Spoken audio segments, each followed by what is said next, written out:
আসসালামু আলাইকুম। বরাবর মতোই সেম একটা কনস্ট্রাকশনের কাজ। এখানে আমরা আসলে মূলত কলামের সেন্টার দেখার জন্য এখানে আসছি আজকে। আরো অন্যান্য জিনিস দেখবো, কিন্তু মেইন পার্ট হচ্ছে কলামের সেন্টার দেখা, রডের ডায়া দেখা কতগুলো রড আছে। সো আমাদের এটা হচ্ছে গ্রিড লাইন, ওইদিকে একটা সুতা গেছে, এদিকে সুতা গেছে, এটা ধরে আমরা গ্রিড লাইনটা দেখে ড্রয়িং অনুযায়ী চেক করতেছি।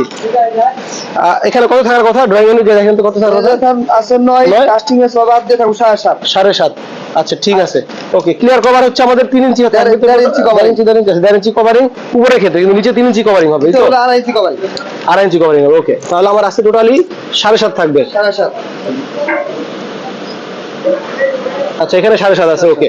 আর এই সাইড, আরেক সাইড, আর সাইড হচ্ছে 11 থেকে 1.5 ইঞ্চি হবে 9.5। 9.5, ওকে। এটা আছে 9.5, ওকে ঠিক আছে।